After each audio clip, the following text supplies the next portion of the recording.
Ya, mungkin apa namanya, kita bisa coba analisis.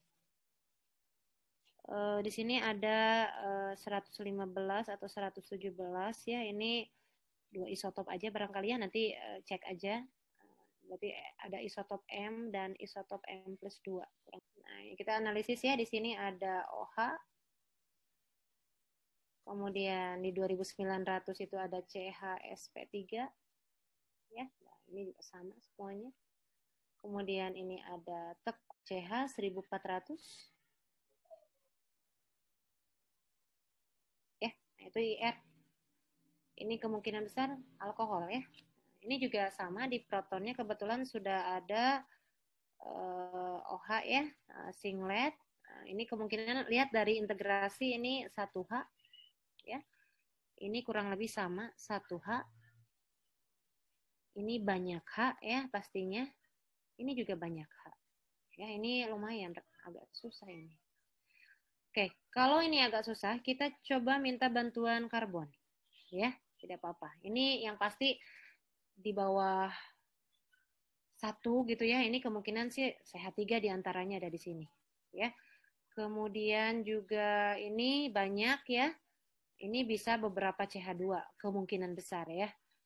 Mungkin ya ini CH2 diantaranya. Tapi sementara kita lihat dan cari bantuan dari apa namanya karbon NMR. Yang bawah ini adalah spektrum 13C NMR. Terus ini kemungkinan depth sepertinya ya. Depth 135. Yang atas ibu nggak tahu ya, tidak apa-apa ya. Ini ada sih depth berapa, cuma ini soalnya nggak tahu juga ibu depth berapa, tapi kemungkinan besar ini adalah depth 135. Depth sebetulnya alat bantu ya terhadap karbon. Biasanya spektrumnya selalu ada spektrum lengkap dulu gitu ya, baru ditambah depth 135 ya. Atau kemarin kita lihat ada APT juga ya, kurang lebih sama, atau struktur off resonant decoupling ya, yang bisa menunjukkan kopling antara proton dan karbon yang diikatnya. Ya, bukan karbon dengan karbon tetangga tentu saja, tapi proton dan karbon yang diikatnya. Ya. Kemarin di dalam depth 135 kita sudah tahu ya bahwa C quaternaire tidak ada. Ya. Berarti kalau ada sinyal di karbon tiba-tiba menghilang di sini, misal ini ya, misal yang ini kemudian di sini hilang, kita bisa langsung cek itu adalah C quaternaire. Ya, gitu ya. Kemudian yang bawah itu CH2, sisanya CH, CH3 di atas. Ya, C quaternaire tidak ada. Jadi cukup membantu ya. Setidaknya membedakan CH2, C quaternaire. Nah, yang paling harus dipikirkan adalah kelompok CH, CH3-nya aja. Nah, berarti di sini ada 4 CH2. Jadi di sini kita dapatkan di dalam karbon NMR ada 1, 2, 3, 4, 5, 6, 7. 7 karbon. Ya. Ada 7 karbon. Ya, 7 karbon. Kita bisa bantu dengan depth. Ya, mungkin analisisnya seperti ini ya. DC, ppm. Langsung dugaan ya. Dugaan misal ya. Dibantu depth gitu ya. Setelah dibantu depth. Bisa seperti itu. Ya. Jadi misalkan di 9 ppm itu adalah kemungkinan besar ya.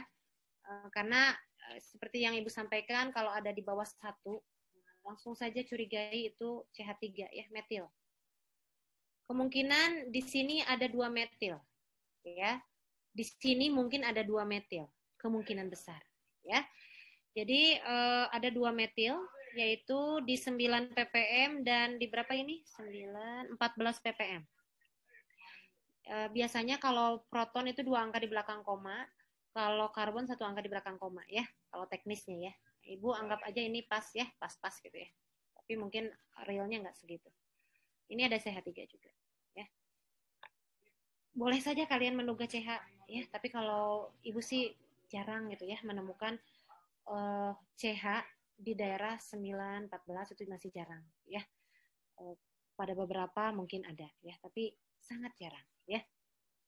Kemudian Ya agak cocok juga ya tadi dengan dugaan Ibu di sini ada CH3. Kemungkinan besar ya, ini ada 2 kali CH3.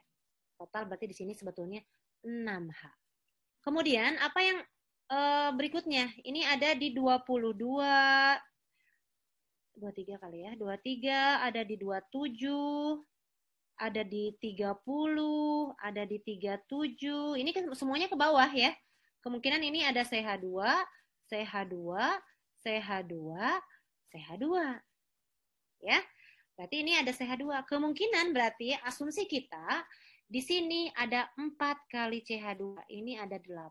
Ya, kalau kita lihat ini bedanya memang sekitar 2 proton juga ya dengan sini, ya. Kemungkinan ini 4 kali 2 berarti 8H. Ya. Boleh dicek ya. Jadi 6H ini 8H. Ini dibantu tentu saja dengan karbon. Ya. Ini menunjukkan ya jujur saja ya orang-orang koba ya nggak akan bisa menemuin struktur senyawa dari tanaman gitu ya. Kalau hanya dari proton aja ya. Kecuali bukan senyawa baru dan protonnya mungkin mirip dengan sesuatu yang lain, mungkin saja seperti itu. Ya. Nah, seperti ini juga kita agak kesulitan kan ya untuk menentukan tadi sebetulnya ini ada berapa. Ya, tapi ternyata dibantu dengan ini menjadi mudah ya. Dan tentu saja yang ini apa ini? CH ya, CH yang mengikat oksigen. Kemungkinan OH itu terikat ke CHOH. Ya. Kemungkinan besar terikat ke CHOH. Ya. Ini adalah gambaran ya yang mungkin kita bisa lihat. Ya. Nah, ini apa namanya?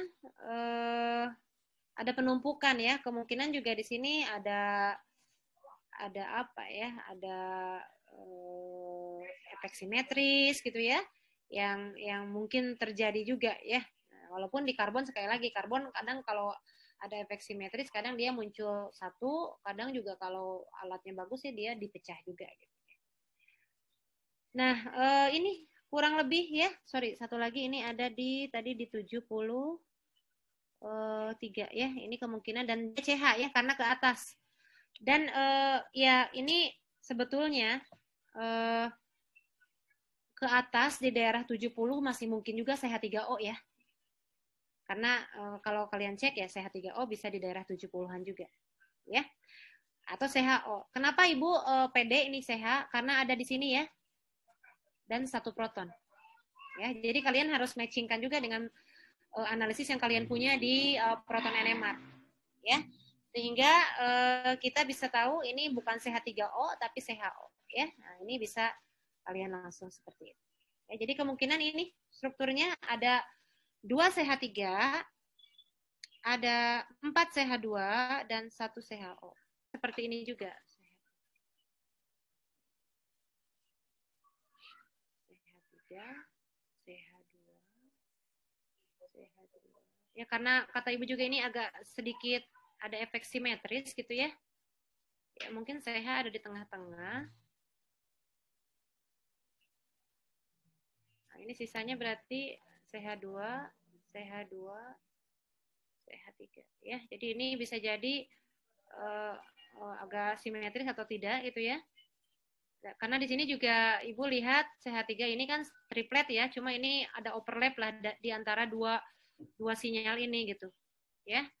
Nah, ini triplet, yang satu triplet juga cuma agak geser gitu sedikit gitu ya sinyalnya, jadi agak sedikit seperti ini gitu. Sedangkan ini kita tahu berarti ini agak sedikit gabungan ya. Makanya agak sedikit numpuk nih 8H ini. 1, 2, 3, 4 gitu ya. Termasuk CH ya. CH juga ini kita agak sedikit susah melihat ya. Agak banyak saja. Berarti tetangganya mungkin ya. 2 tambah 2 gitu ya. 4 berarti 5 atau multiplet. Ini kan kebayang ya. Ini ada sedikit numpuk. CH2 ini tetangganya 5 berarti sextet gitu ya. Ini yang 2 lagi tetangganya 1 tambah 2 3 triplet kuartet gitu ya.